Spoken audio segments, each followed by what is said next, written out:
Nabalaan, salamat kay Ginoo initak na sa kahaponon nga imong gitugot sa among mga kinabuhi. Karon nga kami tuon, makakaton sa imong bulog. Salamat sa tanan ni Agron ug akong pag-ampo. Ikaw maghatag kanamo knowledge, wisdom and understanding. Tinaot nga imong tulong, dunay kahimuan sa ilang mga kinabuhi, maghatag og kadasig, pag-challenge, maghatag og kahibalo. Kung na kami himog yun sa imong kabulukot. Sumala sa isulde sa imong tulong. Sa ilo kami sa tanang kalapasan, kung masala na among memot sa imong tubangan, iluin ni karong Lord, pinagi sa imong precious blood, na ikaw maghatag kataugan, among knowledge nga wala kami mahimo, daw sa pagsalig kanimo. Sinigtanan among itugyan, in Jesus' name. Amen. Right.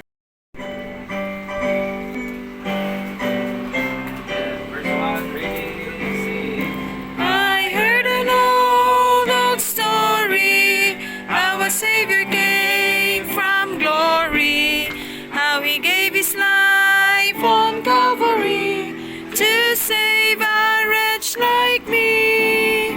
I heard about his groaning, of his cleansing blood's atoning.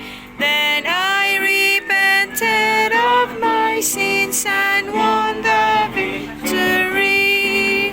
Oh, victory! Jesus, my Savior forever. He sought me and bought me with his redeeming blood. He loved me ere I knew him, and all my love is to him. He pledged me to victory beneath the cleansing flood. I heard about his healing, of his cleansing power revealing, how he made a lame to walk again, and caused the blind to see. And then I cried, dear Jesus, come and heal my broken spirit.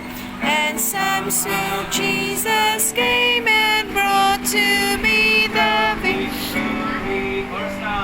Oh, victory in Jesus, my Savior forever. He sought me and bought me with his redeeming blood. He loved me ere I knew him, and all my love is due him. He pledged me to victory beneath the cleansing flood.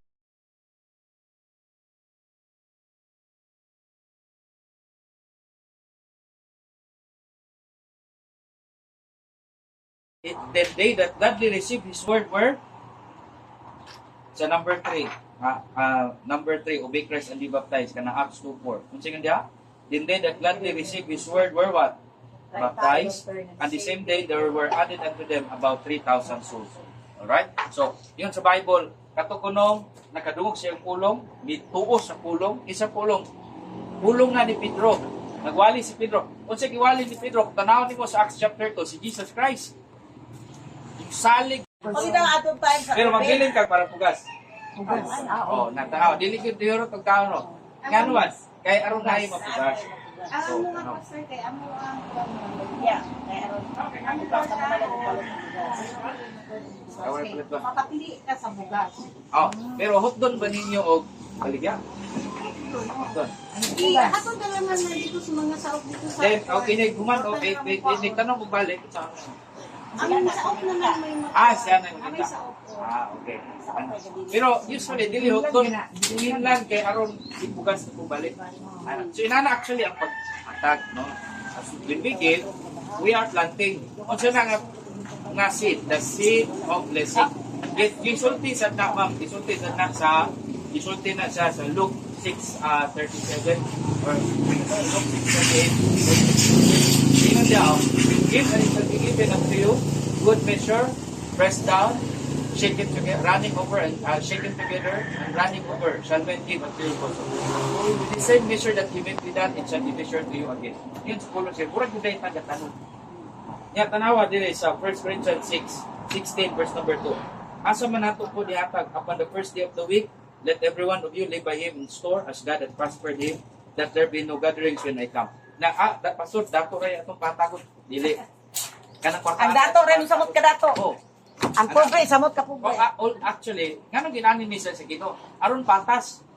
Oh, ma'am, tagan example din. Sa giving ba? Sa giving.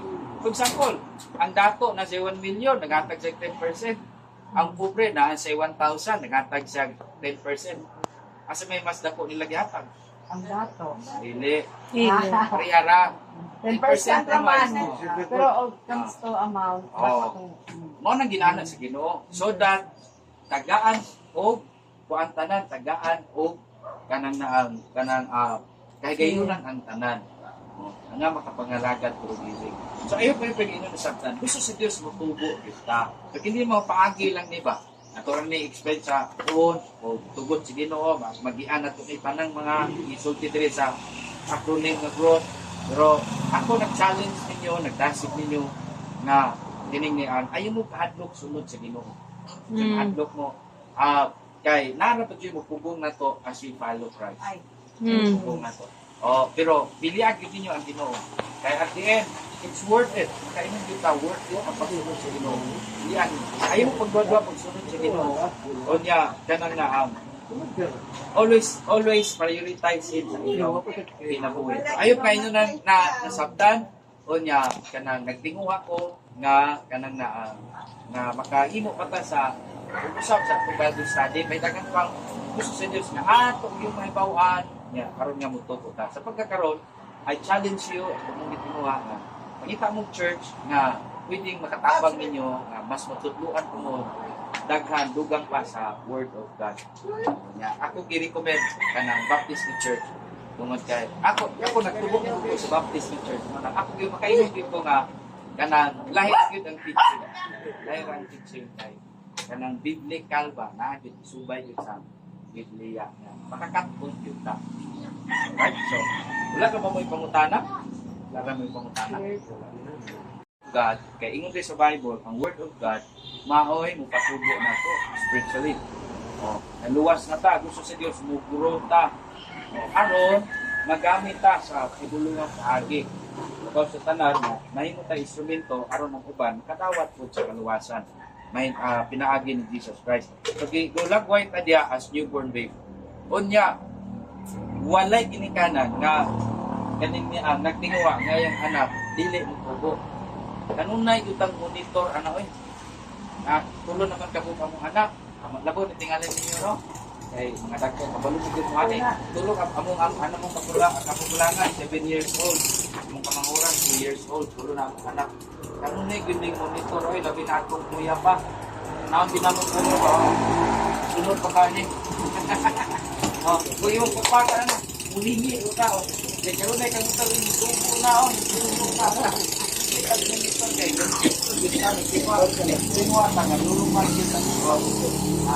mental development, physical development, ato na ginamonitor kaya gusto tang mutubo ang atong anak, yung normal. Alright? So, nanasin sa Ginoo, gusto dahil sa Diyos mutubo ta.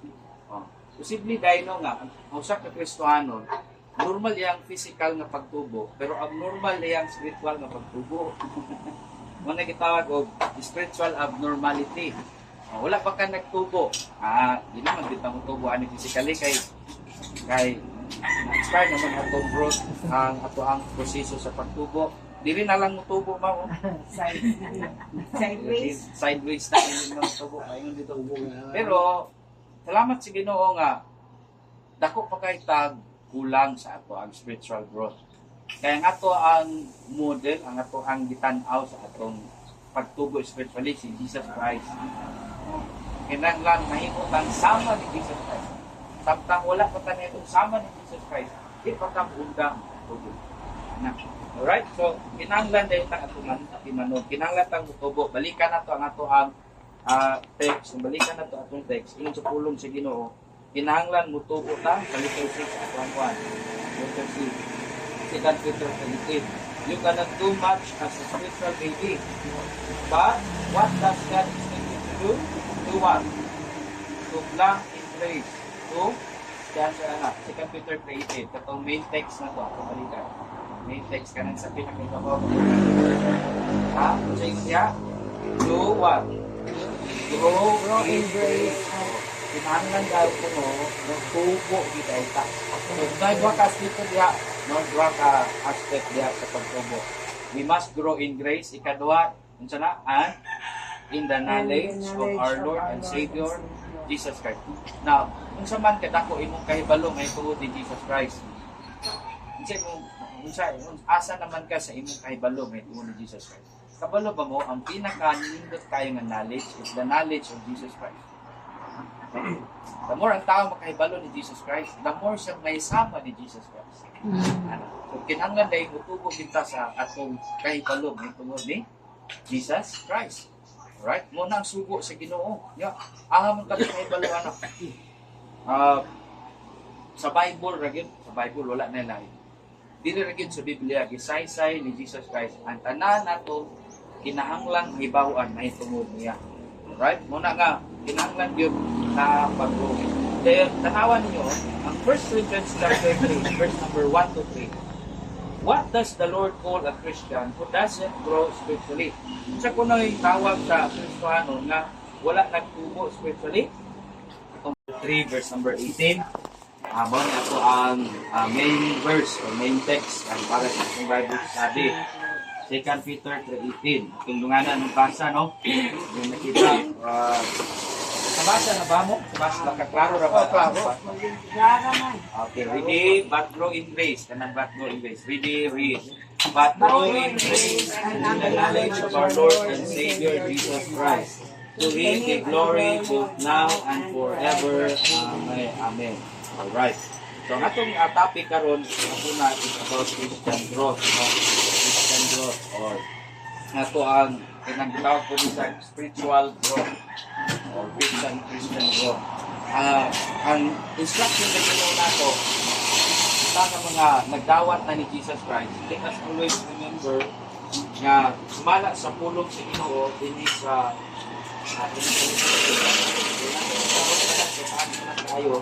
sa John chapter 3 verse number 1 to 8, isukan nila ang kining ni ang no?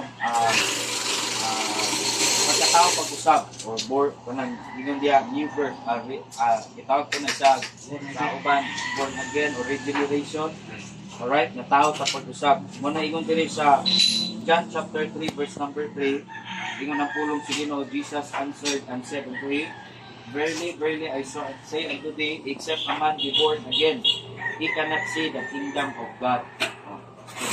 What dia, the side dia. By the way, ang kining conversation ni between Jesus and Nicodemus, kung sa pamilya mo ni Nicodemus, no? Sa doong wana, si story ni Nicodemus. Kini si Nicodemus, sa kaparasiyo. Kanya, pero, gusto siyang makakakon, mahitabo si Jesus Christ.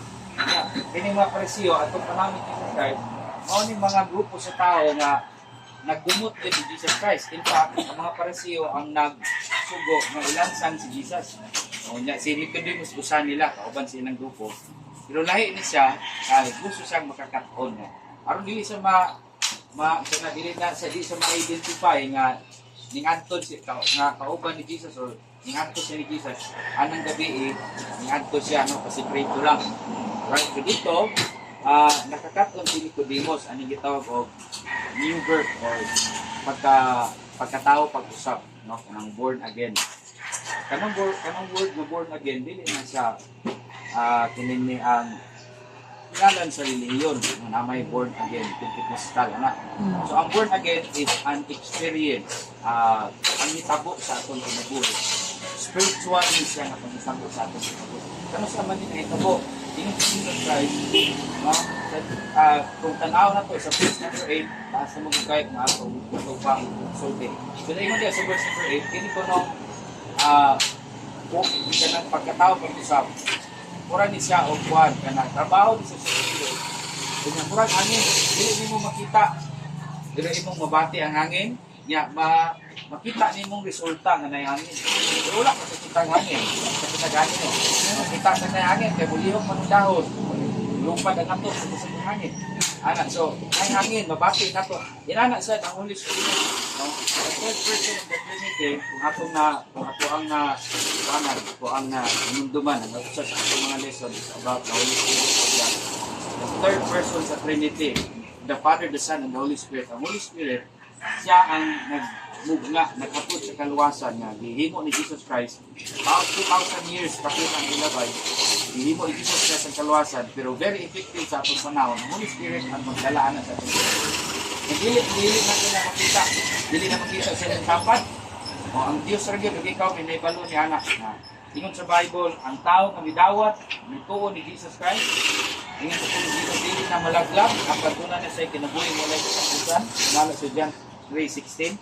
Unya ingon sa Bible na tao na sa katapusan. Ito sa boss na nabali na siya gikan sa pamilya sa Yawa. John 8:44 ingon sa Bible, ang anak ang dili anak sa Dios, anak sa Yawa. Kung nakinahanglan ay mo ditang anak sa Dios, pinaagi ni Jesus Christ.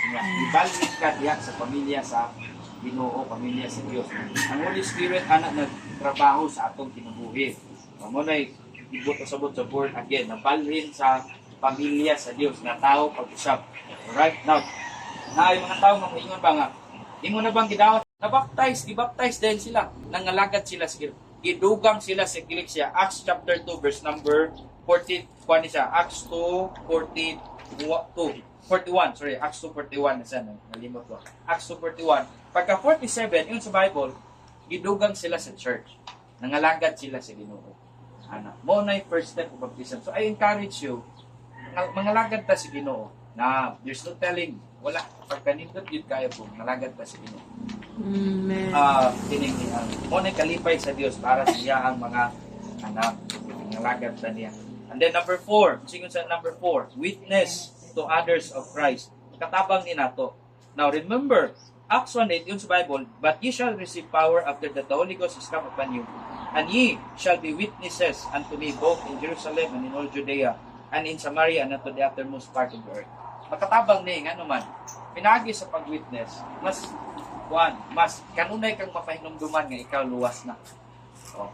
Isa ng witness. Isa ba kung saan ang witness? Kana bang itestigo ka ba? Kung saan mo itestigo? Ang kaluwasan ni Jesus Christ. Ang kaayo niya sa imong kinabuhi. Yun sa kaniyang pagluwas. Oh. Pinagi sa pagsulti sa uban, mapahinumduman ka kanunay nga luwas na ko. Oh. Kanya, ma-challenge po ka mag-iog. Yan ako yung mukutana. Mautandun ka. Wala ka sa ulod ba? Sige, kung anak ko na. Oh.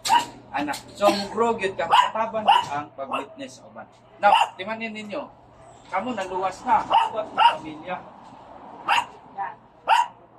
Can you afford to imagine nga inyong pamilya, may impyerno, kamu malamig? Masugot. Masugot ka. Masugot ka.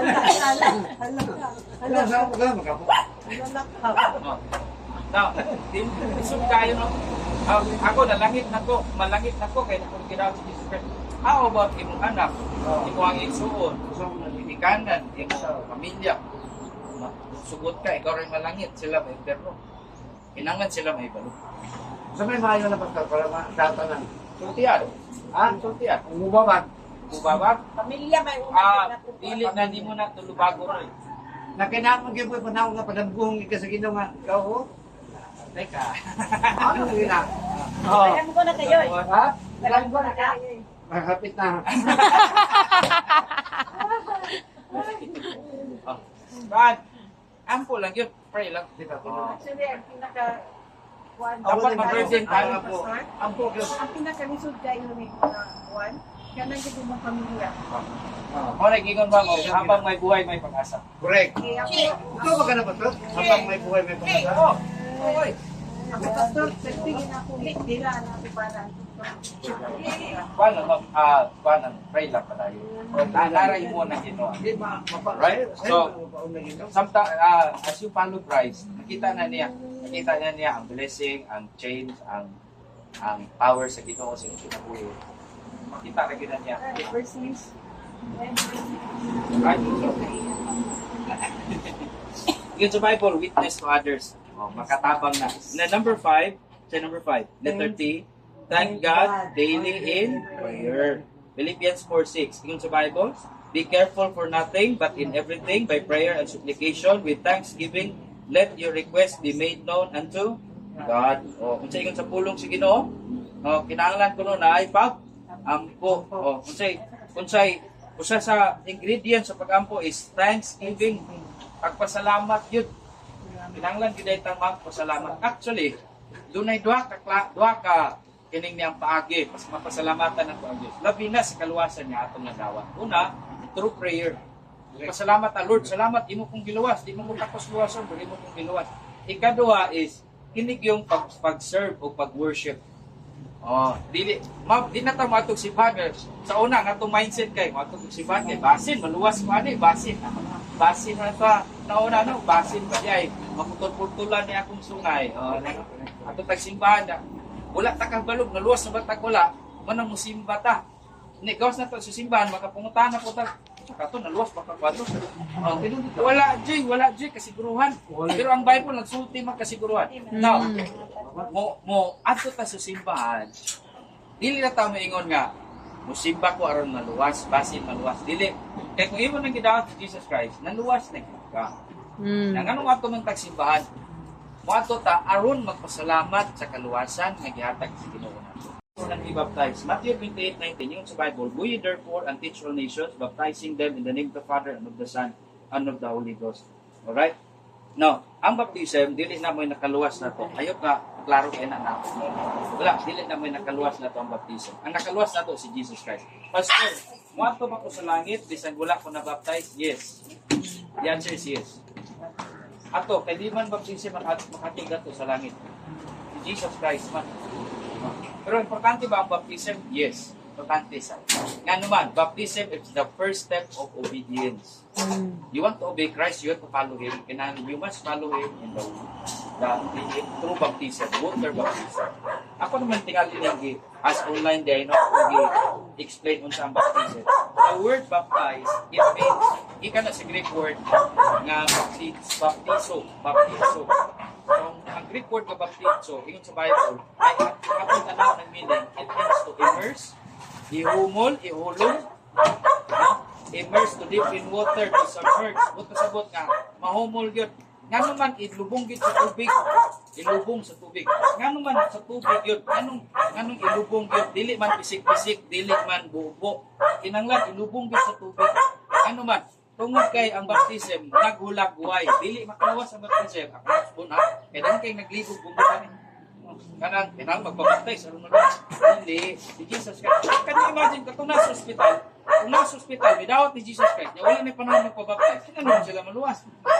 Katinga na, gano'n na, oxygen na, dawat ng Jesus Christ, mudawat, sige, dawat si Jesus Christ, tawag, Lord, dawaton na ako si Jesus Christ. Ako sa siligas, sa person, sa ilo ako, sa dawat, wala ka nagpapaptize, ay, no, kapilang baptism.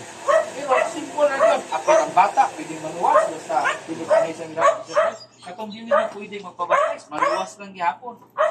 Pero, kasi kalainan, pastor, kung naluwas, wala nagpabaptize, naluwas nga nagpabaptize. Dakot gihapon kalainan. Nag-aaral ako example. Diya sa eskwelahan. Awan niya, diya sa eskwelahan. Kasi kalainan sa nag-eskwela, wala nagtuon, o sa nag-eskwela nga nagtuon tayo. Dakot kalainan. With honor, with honor. With honor, with high honor, with highest honor, night award. Nya, hindi pero kung tayo magpakasakatag mistake na, magtahod tag medal sa mga anak, no? Hindi pa yung taong sa akin, munay kalahian. Pastor, naluwas na ko, pero wala ko nagsunod sa Ginoo. Ang kalainan is ang blessing, ang reward. Gusto pag panalanginan sa Ginoo, isip yung anak. Tagatang ko sa puto. Dahil doon ka klaseng anak. Ang anak masinupakon, ang anak nga kanang matinumanon, kanang masinuptanon na anak. Katong anak nga masinuptanon, na ipabor yun, di ka tiginikan. Ano man, iniwangay yung anak, yung sad pa, nabakoy project sa espilan, pila mong po. 50 lagi pa. Amo pin 50. At 50 rin daw, na 100 to. Nabutan man. Katong anak nga badlungon. Katong anak hindi masugo. Ba, namin project sa eskwelahan. Ilang mo po? Tingog pa lang ka. Sarap po na. Meron ako na. Manggawan. Dagan na. Oh, Mintin na. 50 lagi pa. 50. Pinta ra pa. Ay, pag-ilom dia. 50. Naibahin diyo. Tanawa. Kung siya kalainan, blessing, reward. Gusto ka, hindi ka ito mo sa langit, naka-reward. Kunya, or hindi ka ito mo sa langit, wala ka reward. Kanya, dili sa kalibutan po, ang panalanginan sa Ginoo katumang nagsunod. Ang blessing resulta sa obedience.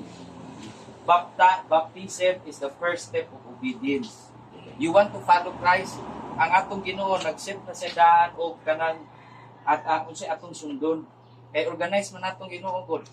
O gusto ka mo sunod nako, yun siya. Sige, pagpabaptize mo na.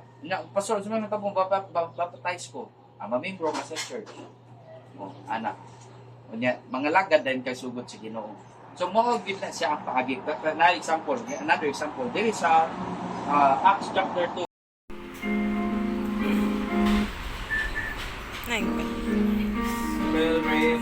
I and I wandering in the cold night of sin I did roam. When Jesus the kind shepherd found me, and now I am on my way home. Surely goodness and mercy shall follow me all the days of my life. Surely goodness and mercy shall follow me all the days of my life. He restoreth my soul when I'm weary. He giveth me strength day by day. He leads me beside the still waters. He guards me each step of the way. Surely goodness and mercy shall follow me all the days of my life. Surely goodness and mercy shall follow me all the days of my life. When I walk through the dark, lonesome valley, my Savior will walk with me there, and safely His great hand will lead me to the mansions He's gone to prepare. Surely goodness and mercy shall follow me all the days of my life. Surely goodness and mercy shall follow me all the days of my